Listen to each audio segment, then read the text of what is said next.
महाराष्ट्र के राजनीतिक घटनाक्रम के बाद अब कर्नाटक की संभावनाओं को लेकर दो दिग्गजों ने प्रतिक्रियाएं दी।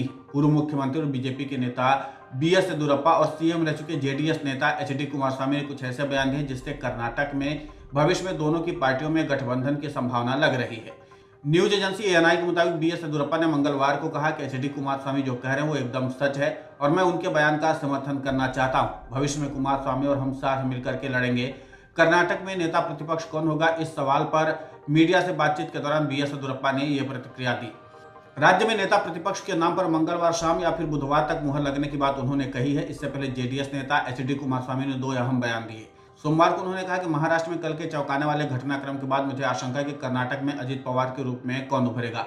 उनका इशारा राज्य कांग्रेस में दो दिग्गजों के वर्चस्व की तरफ था। गौरतलब है कि कर्नाटक का सीएम बनने के लिए सिद्धारमैया के अलावा कांग्रेस नेता डीके शिवकुमार ने भी काफी जोर आजमाइश की थी। राजनीति में कुछ भी घटित होने की अनिश्चितता का उदाहरण देते हुए उन्होंने ये भी कहा कि 2018 में उनकी सरकार गिर गई थी, जिसके बारे में किसी ने नहीं सोचा था। इसलिए कर्नाटक में भी अजित पवार जैसा कोई भी उभर सकता है।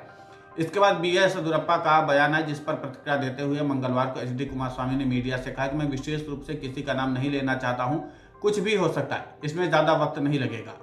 बहुत संभव है कि इस साल के अंत में या लोकसभा चुनाव के बाद ये होगा, हमें इंतजार करना होगा। बीजेपी और जेडीएस के गठबंधन की अटकलों को जन्म देने वाले अपने बयान पर कुछ ही देर बाद बीएस येदियुरप्पा ने मीडिया में एक और बयान दिया। उन्होंने स्पष्ट किया कि कर्नाटक में कांग्रेस की भ्रष्टाचार सरकार के खिलाफ मैं एचडी कुमारस्वामी के साथ मिलकर के लड़ने के लिए तैयार हूं। इस पर केवल हमारे केंद्रीय नेतृत्व को अनुमति देनी। हालांकि जैसे महाराष्ट्र में अजित पवार ने बगावत के सुर बुलंद किए, उसके बाद से बिहार से लेकर कर्नाटक तक एक बार फिर से बगावत की सुगबुगाहट हो रही। कुमारस्वामी ने कहा कि लोकसभा चुनाव के संबंध में मेरे सामने ऐसा कोई प्रस्ताव नहीं आया है और न ही मेरे चुनाव लड़ने को लेकर के कोई फैसला किया गया। बीजेपी के साथ किसी चुनावी तालमेल के बारे में पूछे जाने पर कुमारस्वामी ने कहा, पिछले 5 दिन में जेडीएस ने पार्टी कार्यालय में जीते और हारे दोनों तरह के नेताओं के उम्मीदवारों की जिलेवार बैठकें की और उन बैठकों में सभी ने मुझे आश्वासन दिया कि वो मेरे साथ खड़े रहेंगे और मेरे साथ ईमानदारी से सहयोग करेंगे। ये पूछे जाने पर कि क्या अन्य दलों के साथ समझौते से सहायता मिल सकती, उन्होंने कहा, देखते हैं, स्थिति आने पर हम तय करेंगे कि क्या करना है। विधानसभा चुनाव के परिणामों के बाद मीडिया के एक वर्ग में ऐसी खबरें थी कि जेडीएस 2024 के लोकसभा चुनाव लड़ने के लिए बीजेपी के साथ गठबंधन करेगी। ये भी कहा गया था कि कुमारस्वामी ने अपनी हालिया नई दिल्ली यात्रा के दौरान बीजेपी के कुछ वरिष्ठ नेताओं से मुलाकात की थी।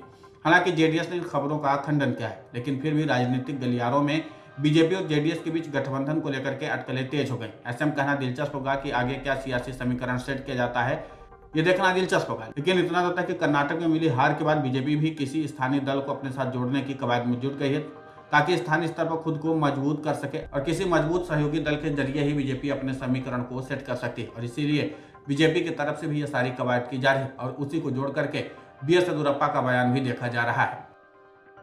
Video desk अमरउजाला.com।